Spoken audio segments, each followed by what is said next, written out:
of the future. To begin, I would like to thank Exahertz and Bitmain for providing me with this chance to present in front of you all here today, and believing that I'm a great representation of Oman's future generation.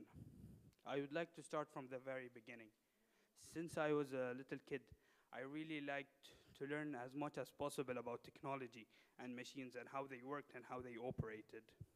And I liked business too. The act of negotiating, buying and selling always seemed fun to me. But I didn't really work on developing my skills until I was around 12 years old, where I was stuck at home because COVID hit. And I thought it was a great chance to have fun and play with my friends. That's the only way I thought I would spend it. But contrary to my belief, it went to a totally different path. It all started when my friend wanted to buy a PC. He, he knew that I had knowledge about PCs and how they work and how they operated and where to get the parts.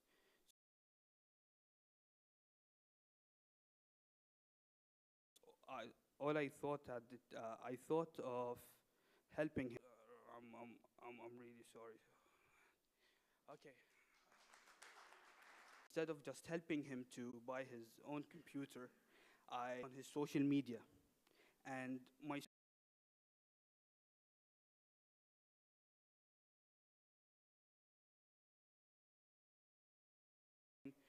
Shiba Inu, Pepe, and many more, and I even tried NFTs. But all of that didn't really work. I lost more money than I made. Until where I met Mr. Jad Kharma, the CEO of Exahertz International. He served as a mentor for me, learning how they work and etc. That together with my and but most people aren't ready for that change that's going to happen in the future. Home for our event. Up next, we will have a special presentation from Layla Mining, Bitmain's first ever collaborated. We started like see here. The KOL is the side that handles the media aspect of the program and do engagement in social media. You need to share in your social medias like in TikTok or Instagram or YouTube. Customers that willing to into the mining, obtaining videos, short movies to help the people. KOL program. You must be like freelancer, and also you need to understand how that's work.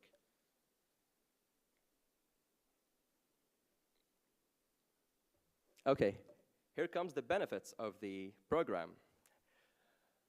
You're gonna get free tickets for interesting. You're gonna exposure the online and offline or in YouTube and other social media. Bitmain is gonna repost your account, and that's gonna help you to grow up so quickly. You are going to get free flights and accommodation. The accommodation where you're going to stay to attend their events with your followers, and also you grow so fast in crypto mining. You will have also hydro cooling tours to their data centers around the world.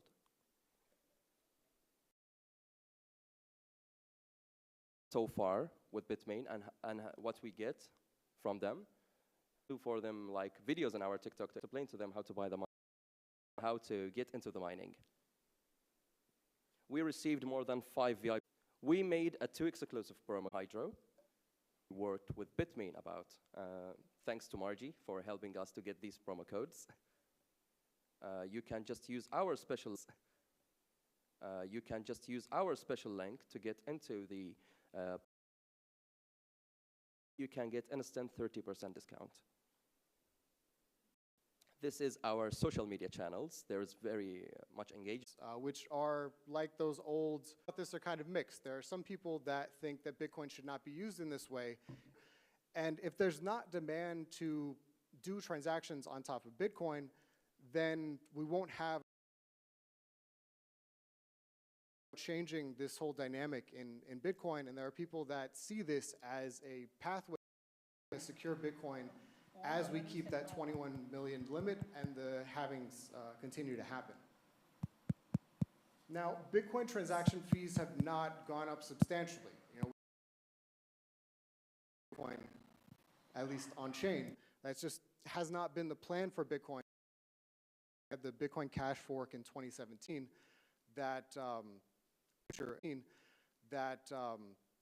and really answering questions about Bitcoin security. Start of Bitcoin cracks these Bitcoin layer 2 systems. There is, I think, about 100 projects on this list now. And it's just trust. So we have with Bitcoin this machine that produces trust, or more so removes the need for us to have to trust each other in what we say or say we will do.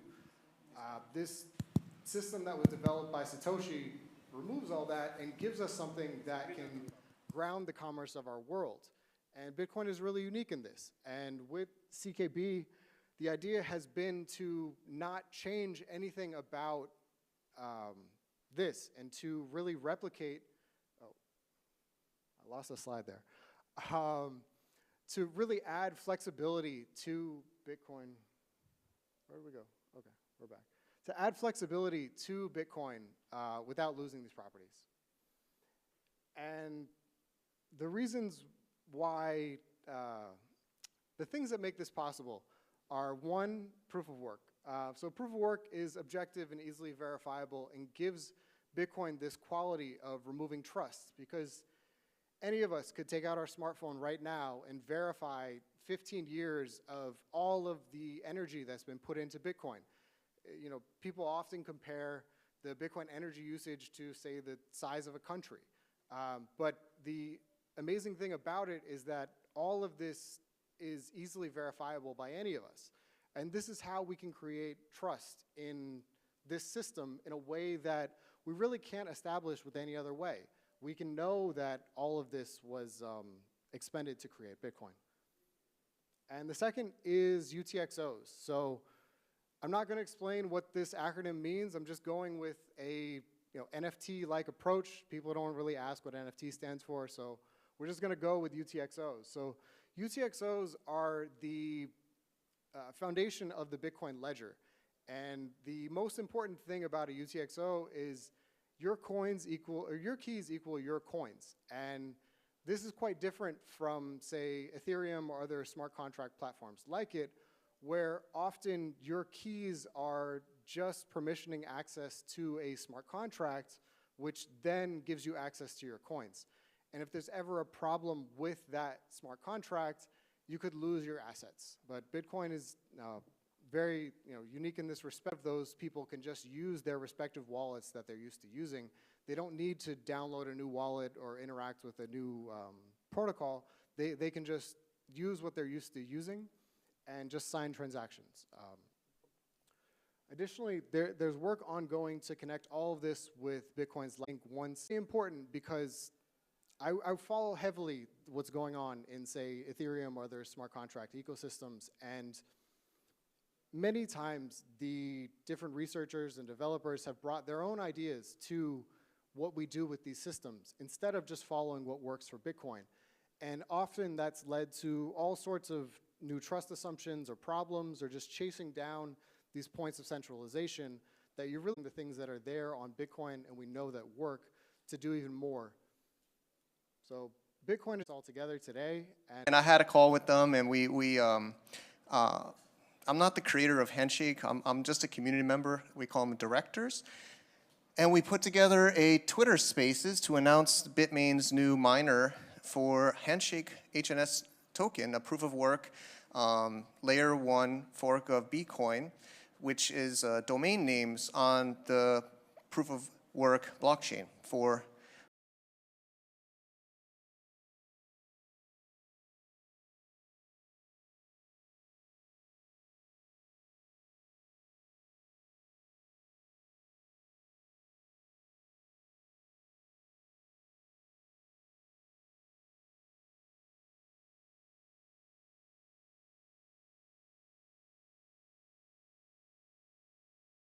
to do this.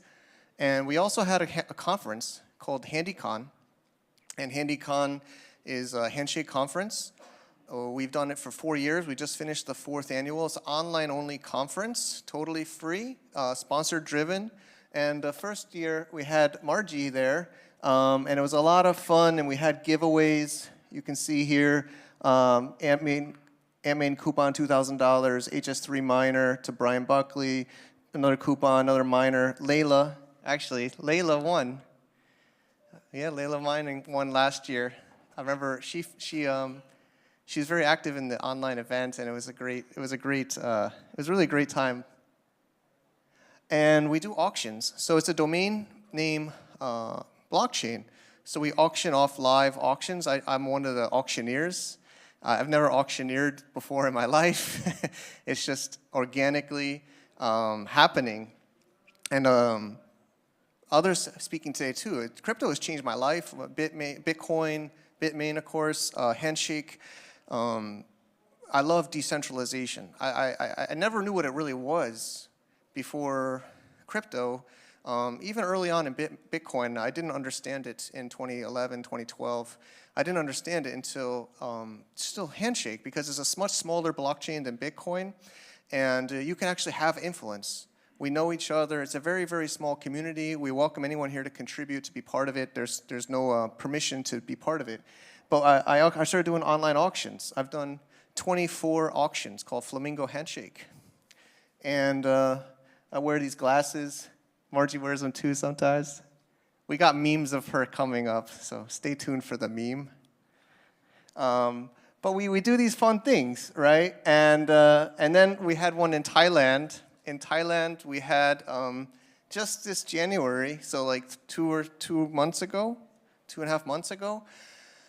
it was in Chiang Mai, and we had a pre-event for the 2024 HandyCon, which just passed a couple weeks ago. And it was at a bar. I have pictures. So this is some of the pictures. So we did it online and offline. I think this is streaming. I hope people can hear me on this microphone on the online. But it was a really great time. We had giveaways and we had raffles. We had a lot of participation. Different miners here hanging out in the back corner drinking beer. You know, these anonymous people. And it was a lot of fun. So you can see the banner here. Emma was there. Where's Emma? Emma here? There's Emma. Hi, Emma. Emma, there's a lot of great people from the Bitmain and Antpool community there. That's Bo. I'm also working on it's truly changed my life, crypto and Handshake and everything. I'm starting an e-commerce blockchain now, and he's our CTO and co-founder of this e-commerce blockchain called LoadPipe. And that's me with my glasses off, or half off. And so we did a lot of giveaways. We give away. So working with Bitmain, we have different contests. So he won a free miner. He's a miner there of many coins in Chiang Mai, Thailand. He's based in Chiang Mai. And we also had some online. So HNS Broker, no name there, but HNS Broker, he won one online from there. And he did a video review on Twitter where he went through his using HS3 miner. But it was a lot, and we did a lot of online content. You know, during COVID, this came out during COVID. The mainnet went live in about February 2020, right at the beginning of coronavirus. So a lot of our community got to know each other during this COVID-19 lockdowns. And we do a lot of online content. So we started doing a series leading up to HandyCon with this HandshakeCon Twitter. And Margie's been all over the world. I think a lot of you know Margie. And so she was doing it from the US and from China and Japan. And we were doing this each week. So there was also meetups happening in Texas. I think Matt was there, right? I think there was, or HeyTX.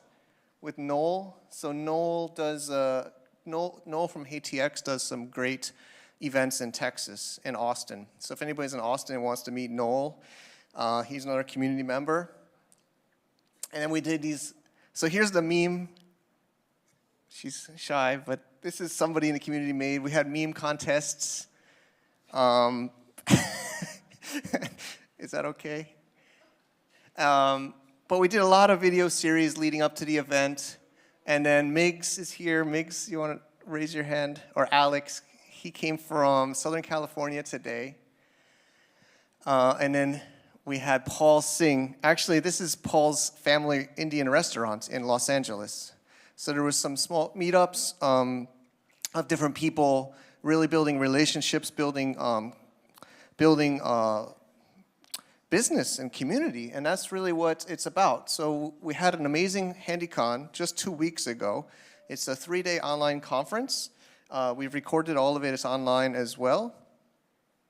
So you'll see we use AirMeet software, but basically Bitmain was our core sponsor. .x was a secondary sponsor, and there's like live chats, and we have panels. So Irene is from Vietnam. She does a lot of mining with the mining community in Vietnam. I'll be going to a hackathon there at the end of April for a Hanoi hackathon for Handshake. That's me. I have the glasses and the microphone in the background. Chango with the glasses, Taylor, Anne from the Philippines, Florida, Denver. So it's a really global online decentralized community, and Margie spoke there. We talked about PoW communities, and we talked about how to, engage with a decentralized community. Because I think the world is still used to having like a permissioned world, a world that you need to ask to talk to the founder of somebody, talk to the CEO, talk to the boss, talk to the decision maker, talk to the person with the budget. But in Handshake, like Bitcoin, there's nobody to talk to, right? There's nobody to talk to. So it's this adjustment. But working with Bitmain has been very good for Handshake. We've all been very excited when Bitmain started mining, selling the miners at the very end of 2022. So it's been over a year now, a year and a few months. The hash rate has been very stable and improving with increased security, and the price has been rebounding. A lot of price, of course, crypto, I think we're entering a bull market. Handshake, HNS has been improving as well. But there's just so much more to come. Handshake has been around for 4 years now, just over 4 years since mainnet. Again, I said February 2020. I don't work for Handshake. I'm a director of Handshake. We say anybody that owns an HNS coin or an HNS domain name is a director of Handshake. So anyone here can join the community totally for free. The Discord, the Telegram, it's at, and thank you, Bitmain. Of course, this is a picture with many of the team that came to Chiang Mai in January of this year. And it was it's really been refreshing to have such an amazing company to support this decentralized community of Handshake. So I think I'm a little bit ahead of time. I had a lot of slides, but I went fast. But handshake.org is where you can get the white paper. You can get to the Discord, the Telegram. I'm more active personally in Telegram, but there's great people in the Discord. I think we mentioned some issues, Luke, about our authorization bots in the Discord, but we're always improving and fixing. I also have a personal YouTube channel called skyinclude.com or skyinclude on YouTube, about hundreds of videos that I did since COVID, making a whole channel about Handshake, mostly in decentralized domains. So that's, I think that's my last slide, and I think I'm ahead of time, but I have some gifts. I don't know how to give them out, Margie. Just throw it, see who catches it. Shout out to Erwin. Erwin is an Australian. He makes these pins, lapel pins, and he's so passionate about these pins, right, Alex? He makes these. He does sell them, but I think he gives away more than he sells for sure. And I've never met him in person, and he's always mailing me new batches. He's made about 4 or 5 different pin styles, gold and silver, and it just reminds me about how passionate these community members are.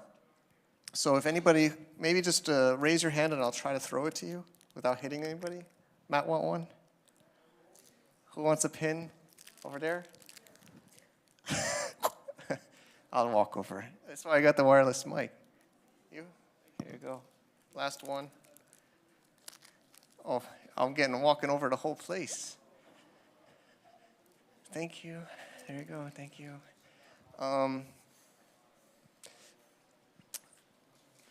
Is there any questions about it? Migs, how'd I do? Fantastic. Great. I didn't go through the technical stuff, but more high level. Okay.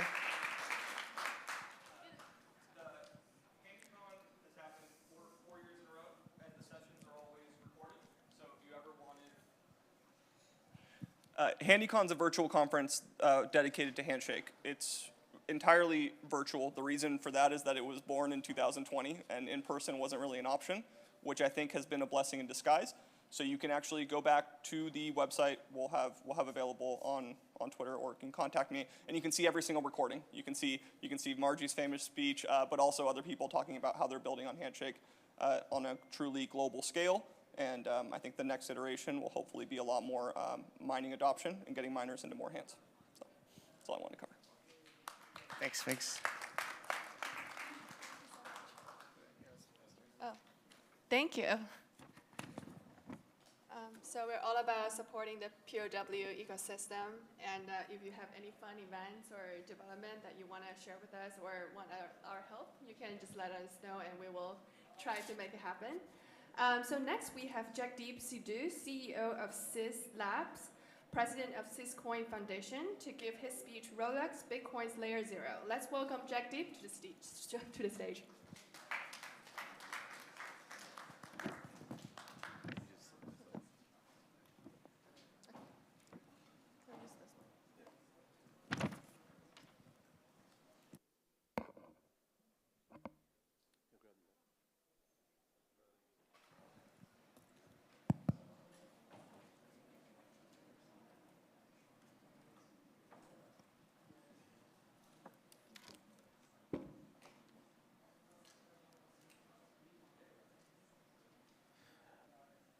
All right, guys, thanks for having me. I'm going to apologize up front. I'm a little bit technical, and so I try to go a little bit deeper to explain things, and I've done this for a long time, and I try to make the 1,000-foot view come out after. But if you find yourself getting lost in some of the concepts, just raise your hand. If I see a bunch of hands, I'm going to step back and take some time to explain things. But I've been in the space for 10+ years. We've been working on the proof of work, mostly on the Bitcoin side. We're kind of maxis in some ways, if you think about it. We're probably the most maxi altcoin out there, I would say. So it's interesting how we've evolved through the space since the time we began. But I started in a public company. I was a director of a public corp, and I got taken over around 2018. So for about 3-4 years, I spent a lot of time talking to pointy-haired bosses about the infliction of blockchain and Web 2 and Web 3 and how it all matters and how it affects the bottom line, how people are making money with it, or why they should be doing it. We spent some time doing the DID stuff, or ZK DID stuff, which went sort of Canada-wide at some point, so that was pretty cool. And then we sort of incubated the blockchain development going from 2014 to 2019, and then the foundation took off from there from 2019 to now.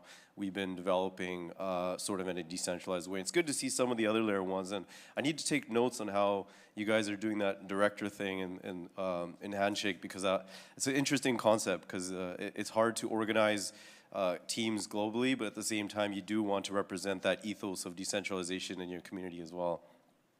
But what we're going to talk about today is it's an interesting concept. It's related to, we did get some exposure to BitVM today, but it is related to how to extend the utility of Bitcoin and how do you get more out of just, the UTXO sending and receiving, and what were some of the problems with some of the approaches before and how do we solve those. Rolex is sort of like a layer zero in that way. We think we've improved upon the security of what we call light clients, and I'm going to go into why that matters and how it relates to specifically BitVM. You guys should really, we need to dive a little bit deep down into the tech to explain why light client security matters. And then layer 0 means you set up as middleware for Bitcoin programmability across ecosystems. So, for example, if Ethereum or Binance Chain was to use Bitcoin, they would use Rolex as a layer 0 as a middleware to move the Bitcoin or program the Bitcoin to do what you need to do. And all of this is because of the security parameters that we found here. So go step by step, basically why Rolex, why Bitcoin, some of the competition, you know, what's out there, and then some of our designs, and we'll try to go nice and slow so that we're capturing most of the attention here, and we make sure we're not losing people on the way. So Bitcoin to us is the capital driver for our economy coming up. With AGI sort of around the corner, it's important that we create systems with security and decentralization in mind. I've heard the term decentralization a couple times. And interestingly enough, there was a white paper by Tim Roughgarden who actually mathematically proved that proof of work actually is more decentralized and permissionless than proof of stake. But proof of stake has more security because you can attribute someone at fault. So if someone's doing something wrong, you can say, look, I found this person doing something wrong, let me slash you. And that would stop that person. And proof of work is permissionless and decentralized. There is no notion of, you know, slashing or anything like that. The worst you could do is you selfish mine some chain, and then you end up getting, you don't get rewarded because you're on a private chain that doesn't get accepted. So putting together the proof of stake and proof of work is sort of interesting, but proof of stake by itself has higher security. And that might sound interesting to some people, like why? But permissionless decentralization we know ends at the end of the day. And if you have a black swan, decentralization matters. That's when it starts to really matter. That's when the security from proof of work starts to go up compared to proof of stake. And there's a natural arbitrage in the market where, you know, upfront the proof of stake blockchain might be more secure, but then when something really bad happens, that's when the proof of work system starts to, you know, survive compared to the proof of stake system. So, you know, Roughgarden highlighted that decentralization matters, and then proof of stake offers that attributable security. And this is interesting because when we've been designing for 10 plus years, we've always had the mind that you need to combine sort of POS and POW, but you still need to give POW sort of the say, like it needs to be POW based with some attribution. And what we came up with was really interesting. We actually realized that for the first time, and you know, it's almost as big as BitVM in my mind, but for the first time, we're able to create security with the majority assumption of Bitcoin, which is, you know, 51% is the majority assumption when I say majority assumption of Bitcoin. And remember, put up your hands if you think you're getting lost. Majority assumption of Bitcoin means if you do something wrong, then most of the Bitcoin miners will kick you off. Like 51%, you have to have majority of the hash rate of Bitcoin to be able to roll back the chain to change the story of what everyone else is seeing. You can't steal assets, but you'll just reorganize the blockchain so it reorders the transactions. That's all you could do. And that's pretty good, but when you're dealing with something like bridging, you don't have the luxury to roll back. Think of blockchains as sort of islands, and all of these systems like BitVM and all these other bridges as sort of like bridges that go into the islands. Now those islands are stable and safe, but once you have a car that crosses from one island to the other, you cannot take it back. You know, once it's on the island, it's on the island. And so a bridge would represent a car going over the island and it can't go back. So even though you may have some sort of proof of work security in your bridge and you say that it's, you know, as secure as Bitcoin, it's only as secure as some sort of, you know, what they say is K deep. So if it's 200 blocks, you have security of 200 blocks of Bitcoin. This is critical because if someone finds a way to roll back Bitcoin 200 blocks, well, that Bitcoin's gone, right? So our realization here is with merge mining, which is what we're doing here, and Antpool merge mines us as well, we basically found a way to have the majority assumption of Bitcoin as a security model. Okay, you start with Bitcoin, and we've additively added our side chain as a security model. And this is usually not possible because typically when you have side chains or you have another chain that's tying into Bitcoin, you either are using Bitcoin directly, so you are 51% secured by Bitcoin, again, that term, honest majority, or you are secured using the side chain.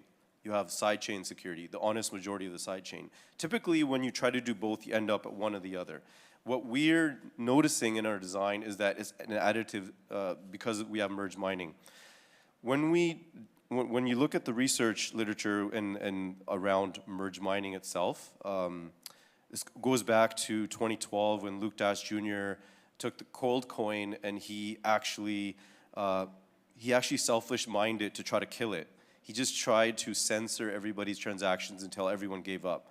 And it was pretty successful. It proved one thing. It proved if you're trying to tie directly into Bitcoin and you're using this concept called merge mining, which borrows the miners and not the consensus, it just borrows everyone's miners so you can mine this other chain for free, you actually don't transfer security. What I mean by that is if you do something wrong, you can't go and slash anybody or you can't hold anyone at fault. Because you can't hold anyone at fault, you actually lose security. So anyone could selfish mine Bitcoin and mine that side chain and do anything on that. It's not actually secure. When you add finality to that mix, which is what we've done, we've added finality, you actually have attribution of security. Because if you have finality and someone is selfishly mining Bitcoin, to try to create some sort of attack on your child chain, then when you hit finality, all of that work gets thrown away. So this is actually a slashing event on Bitcoin, similar to what Babylon's trying to do. Babylon's saying you run a validator, and if you do something wrong, there's a crypto economic system, and you actually slash the validator right on Bitcoin, right?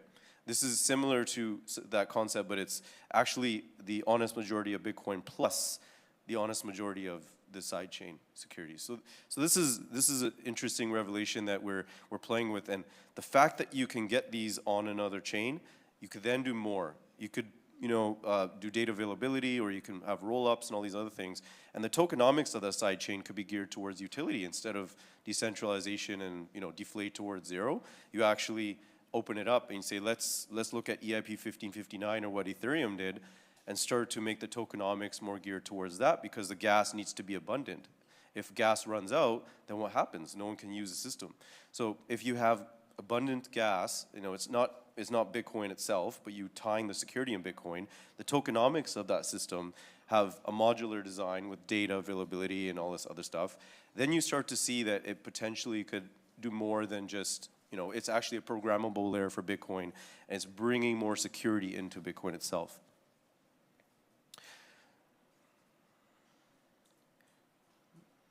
Yeah, so the landscape has kind of been changing as we've seen in other previous slides. Like there's a lot of layer 2s come up. There's a lot of roll-ups that start to get launched on Bitcoin.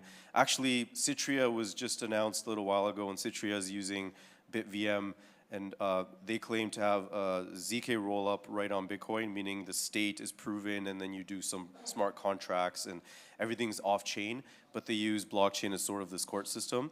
And that's interesting because the claim is that you're as secure as Bitcoin, but again, none of that's correct. Even BitVM is not correct in its literature that it's trust minimized. It's actually depending on a light client. When you burn bridge to go over, when you have an island and you have another island, and then you bring the car and you have to bring the car back, that's your Bitcoin. You have to burn that Bitcoin. You have to prove to the Bitcoin blockchain that that second island actually has burnt the Bitcoin, right? That's not the real Bitcoin. That's sort of a wrapped Bitcoin. When you're doing that, you are at the whims of whatever validators are securing that side chain, or if it's Bitcoin itself, then you're at the whim of basically how deep of a reorganized security do you get? Is it 200 blocks, or is it 300 blocks, or is it 400 blocks? Anything beyond that, and that Bitcoin could be stolen. And so we'll go over some of the other like stacks and rootstock and how they sort of solve the problem, but in the end, it's always going to be a light client. You can never have full Bitcoin security on any of these systems. You're always going to be dealing with a light client.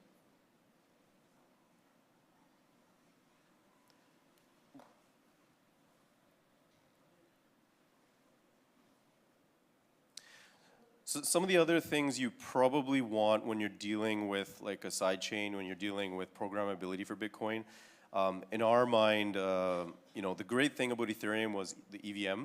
The EVM is actually it's a gold standard for every programmable smart contract. So generally, it's well understood. It's secure. It's focused on decentralization and security, and less about parallel or speeding up things like Solana is trying to do. And that is the smartest part about Ethereum, I think, is the EVM. And we're capturing the essence and putting proof of work or Bitcoin security behind it. The other thing is data availability. This is it's solving a specific problem when you're launching rollups and you're moving the CPU off your blockchain into separate CPUs, right? Like typically when you're in one blockchain, there's a CPU, there's RAM, there's memory and disk. Think of it as a computer, right? The disk and memory and CPUs all working together, and it all adds up at the cost. And you see EOS, when Dan Larimer, he broke up the concept of CPU market and memory market and disk market, right? When you're wanting to scale up further, we've found that you have to launch rollups. You're effectively moving the CPU across separate layers. And then the fallback there is you end up having a data availability problem. There's a specific problem Vitalik coined as a fisherman's dilemma. And in order to solve that problem, you have to put the data back in a secure, decentralized, ledger to store it and prove that the world saw the data. And that's the data availability challenge. And actually, in our solution, we took a look at what everyone was doing with sampling and sharding and KZG commitments and all these other crazy schemes that were coming up in the Ethereum space. And we said, if Bitcoin was to have DA, how would it work? And we settled on a hash-based system. So it's actually more aligned with Bitcoin because there's no trusted setup. It's quantum safe. Obviously quantum security matters a lot nowadays, and it's coming up really fast. So having that simplistic view of trust and verify, I can only trust myself using the system. I don't want to trust any other nodes, even if it's sampling. Even if I get like a 99.9% guarantee the data is there, that's not good enough for me. I want a 100% guarantee. When you're using a system like that, you would prefer the DA that we have, that we've analyzed and developed there.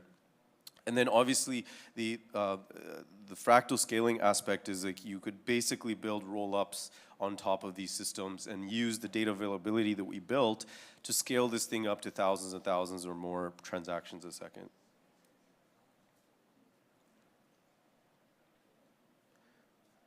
So like when BitVM came out, it was opening a lot of people's eyes. And I think BitVM 2 just got announced yesterday as well. The challenge with BitVM is, first of all, the literature says it's trust minimized. Nothing's trust minimized. Trust minimized means if you have like 5 people in your system and all of them are adversarial, you only need one honest person for the system to be safe, for the state to be correct. Like if you're moving Bitcoin over and you're storing it in a taproot address, if one of those 5 people are honest, then that Bitcoin is safe. That's what trust minimized means, right? But that's not actually, it's not actually correct. There's a light client assumption on that, which is what I've been trying to say. But the second thing is when you're moving Bitcoin over to another chain, to another side chain, to another system, and you're using something like BitVM, you're actually using a federation that's static. Like if it's 5 people, it's just those 5 people. And you have to trust the 5 people won't collude. If those 5 people just say like, let's just split up the payments ourselves and then we'll hold everyone for ransom, that's totally possible. In order for us to really solve these problems, we have to have permissionless and decentralization in mind, which means, okay.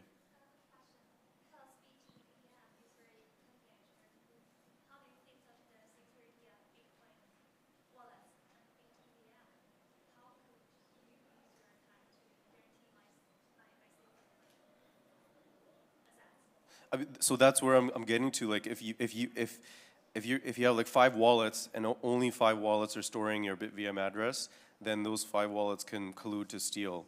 And what my goal is to say is, if you can have an open and permissionless BitVM where anyone can join that federation, and then only one of those people have to be honest, then the collusion becomes almost negligible to 0. You have that trust minimization property of BitVM.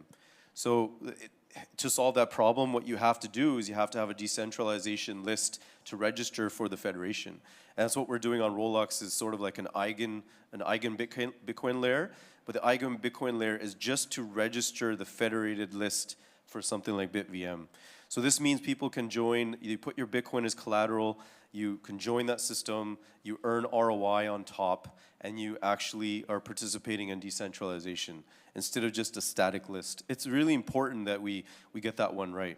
And BitVM 2, Robin was saying that you could basically have anyone challenge that system now. So if you have 5 people in that federation, but there's 5 billion people around listening, any one of the 5 billion people just have to say, put up my hand, like, oh, I think something wrong, I think the state is incorrect.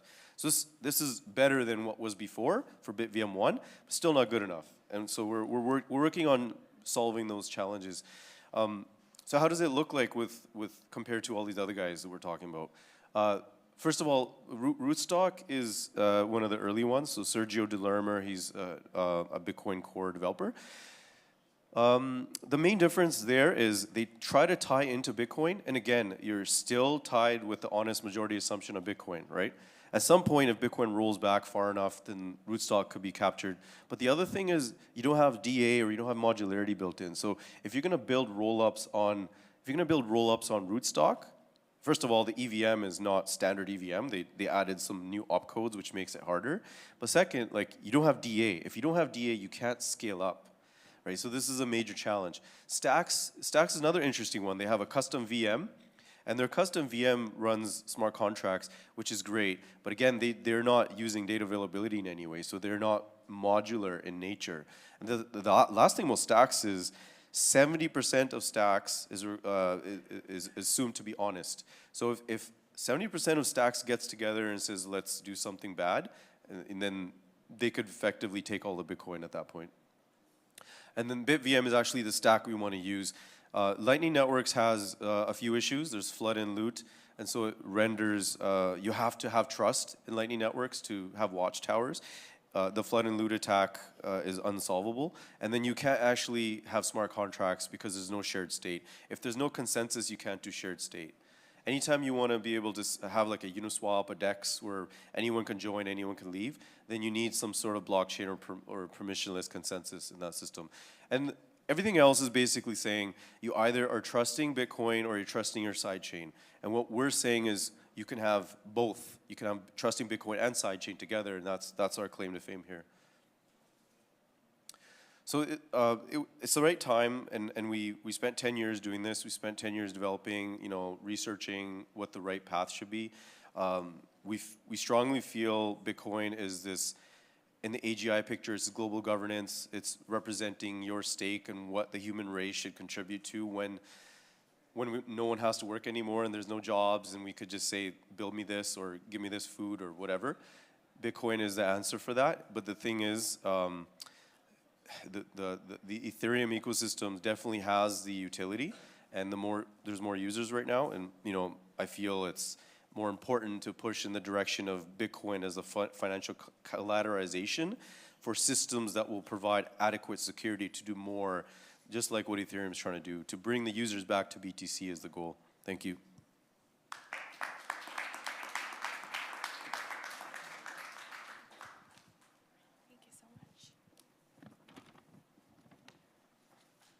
Thank you. And next up, we have Wally, all the way from El Salvador, media director from My First Bitcoin. And he will be sharing with us how to build a better world together with Bitcoin education. Welcome, Wally.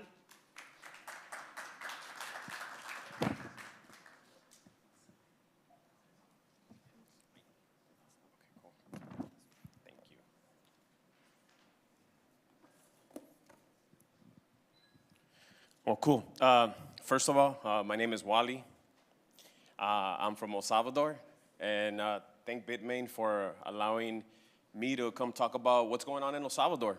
El Salvador is a little country, a small country in Central America that adopted Bitcoin as a legal tender, sound money. So I want everybody to imagine something. Imagine living in a world where your hard-earned money gets devaluated every single day. A world where you have to work 2 jobs just to stay afloat, to pay your bills.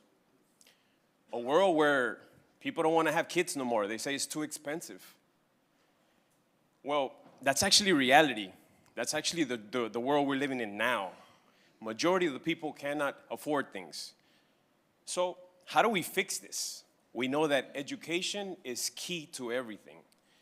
So this nonprofit organization called Mi Primer Bitcoin, we focused on non-biased, impartial, independent Bitcoin education, and it's open source. We created a 10-book curriculum. Show it to everybody. It's called the Bitcoin Diploma. And this book, the first 4 chapters, we talk about what is money, why money was created, and what are the traits of money.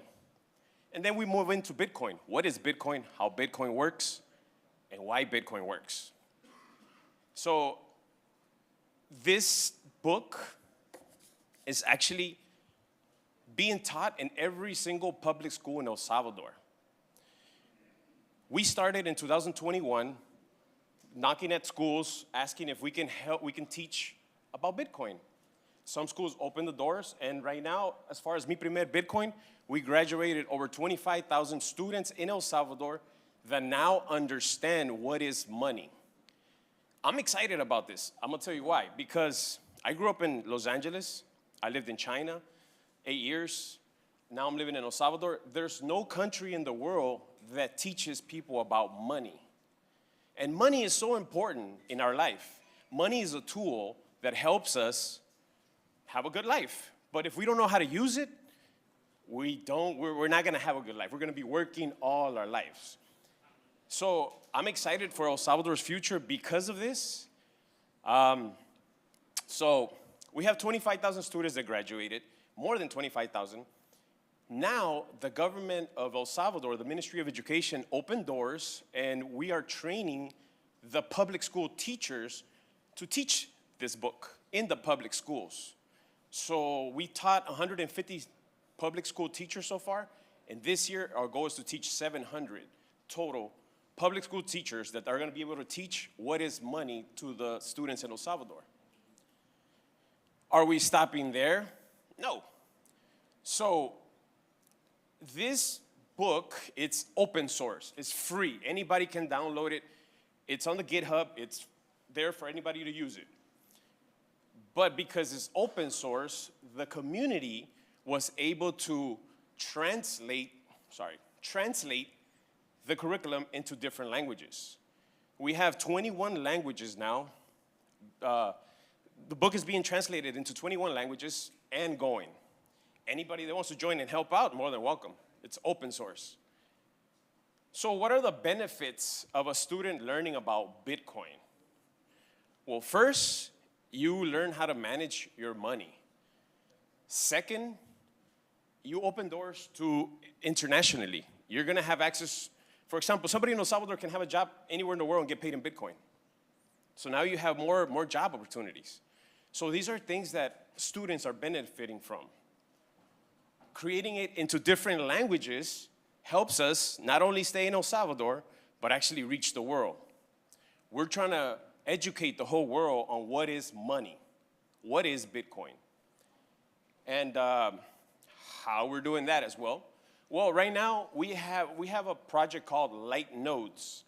Light Nodes, we have 30 nodes so far right now. These nodes we're giving them assistance on how to teach the curriculum, and they're doing it in their own countries. Right now we have 23 countries that are teaching the diploma based on the nodes that we have. So this is super important because, again, the whole world does not understand how money works. Nobody understands how money works. Everybody just uses it. But we really want to teach people how to use money and what is money. So this is something that we've been working on so far. Why am I here telling you guys about this? Why is this important? Because first, Bitmain, mining is the backbone of Bitcoin. Mining is super important.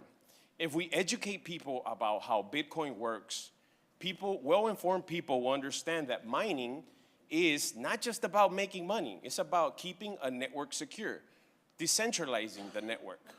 And it's super important. So, again, sorry about that, guys. This is my first speech, by the way, guys. I hope I'm doing okay. I'm nervous. Man, my bad. But I'm super excited for El Salvador's future, guys. I really am, because, I mean, everybody in the world is going through so many things, and it's all because of the money system. Every country has the same monetary system. It's centralized. They print it as much as they want. And who suffers is the people that are always working every day. So that's why it's very important for us that education, it's free, impartial, unbiased, and people really understand Bitcoin. I ask you guys are miners, work in the industry. If we work together, we can accomplish this. We need to work together. How can we work together? Let's see. For example, you guys are experts in mining and so many different things. You guys could give us your expertise or share your expertise or open an education system in your own area. Another way you can help is talking to us. We'll be more than happy to assist you in any way we can. I actually went through this a little bit faster than I thought I would. I apologize, but if you guys have any questions about El Salvador or Bitcoin or anything, I'm here. Anybody has any questions right now? Huh? The booth. Well, the booth, you guys can come and talk to us. We actually brought the Bitcoin diploma for free for you guys to have. You guys can check it out. You guys can read it. Everything we do is free. We do not charge. We do not. How do we make money? How do we survive? Is donations from the same community, Bitcoin community. This is not a business. We don't do it because we're trying to make money. We don't do it for no other reason but to educate people. We really believe, again, education is key to everything. So the booth is there. You guys are more than happy to come and talk to us. We'll be happy to assist you guys right there. We have stickers, shirts, all for free. Any other questions? Anybody? No? Man, I went fast, man. Thank you.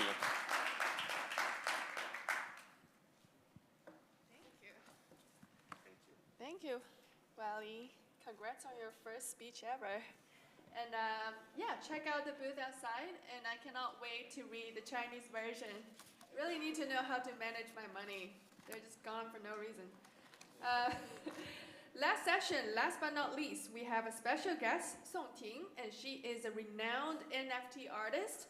Today, she's bringing us something really special. She has brought something very, very interesting. And let's welcome Song Ting to the stage.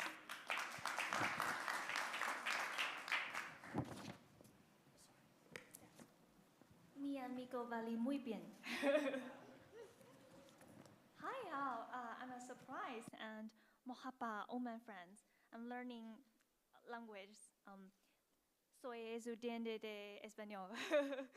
And my topic is about green ordinals. How many of you have known about ordinals? Thank you, Matt. Oh, thank you, Alan. Oh, thank you. I think a fifth. Oh, thank you. One more. Ordinals, so-called NFTs on Bitcoin. But today, I'm gonna deliver a special one. Cause Bitcoin brought us here. And Matt just said to me that borders of countries are disappearing because we are inside of Web3 industry. And I'm touched by that sentence, quoted by Matt. And such a long way we have passed since the Bitcoin white paper.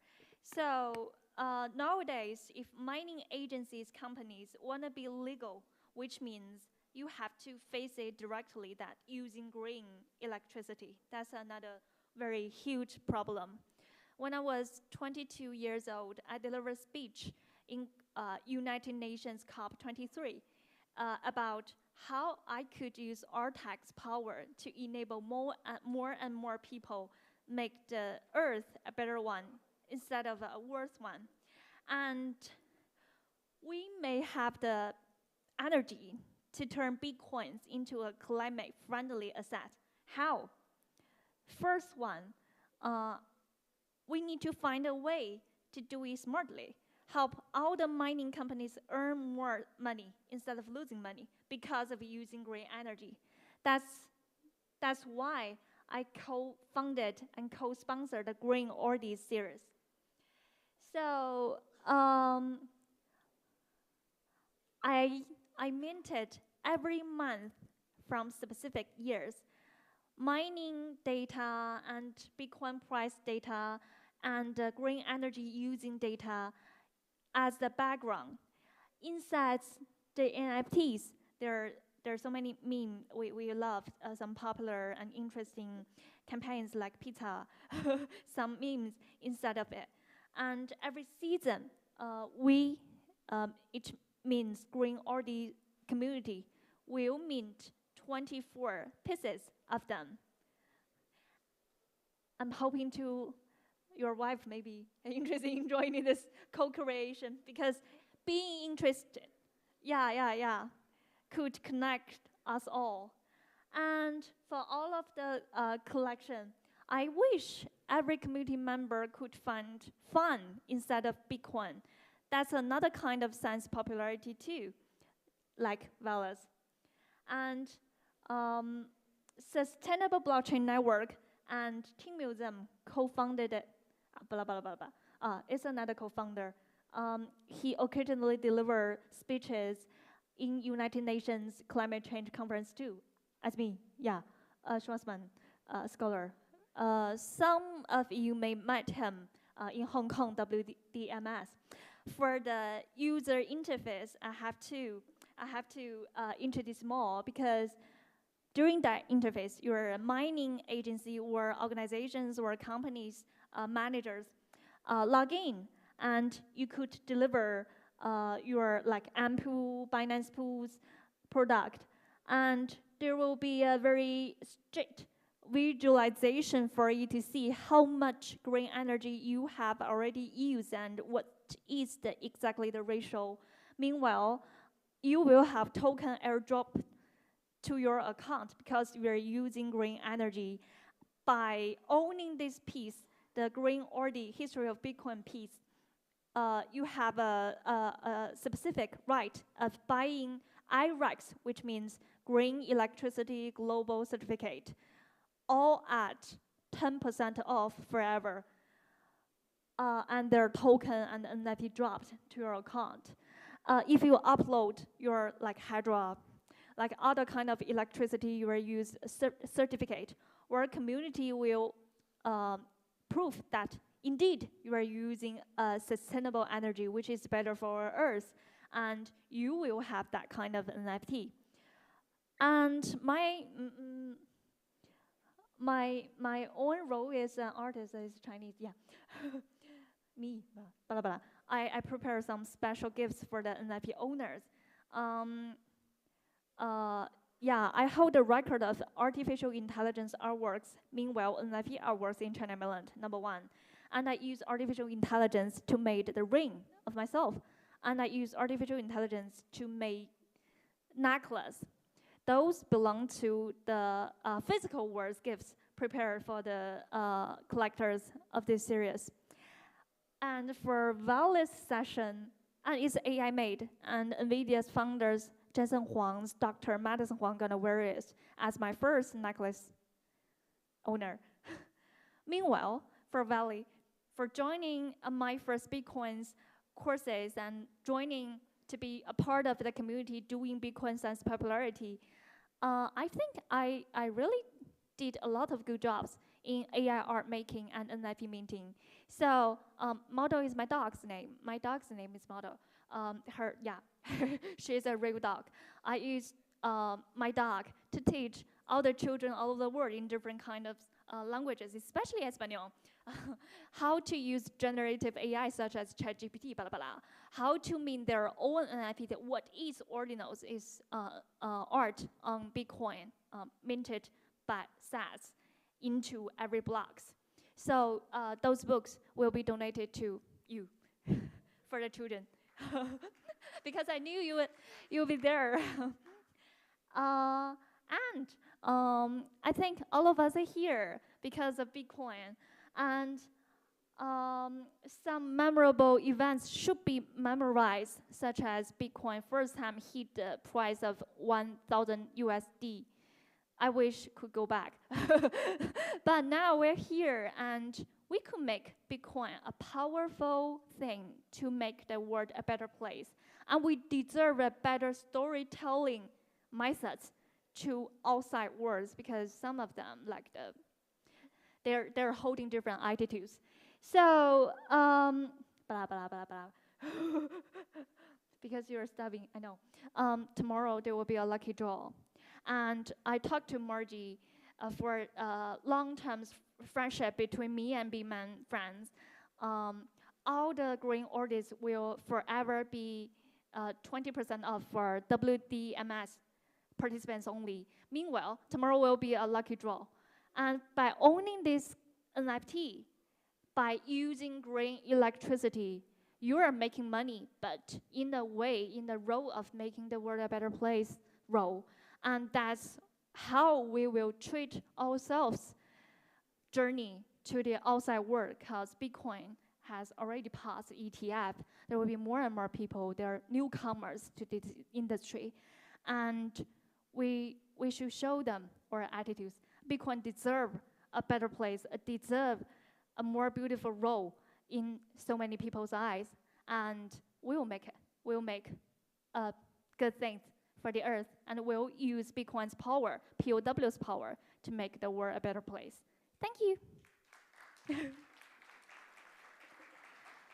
Because the handshake friends, they they throw away the gift. I don't know how to pass the gift to, and it's a United Nations Deputy General Director and royal families, UAE's Princess Latifah's, and so many political figures. They have the same card. It's my AMA artwork. You could check my name, Ting Song, in NVIDIA's website about this works. So I prepared this work and handed it to Margie for some participants. Lucky draw. Oh, hand. Oh, more hands. Okay, thank you. I'll like the turn be Margie. Okay.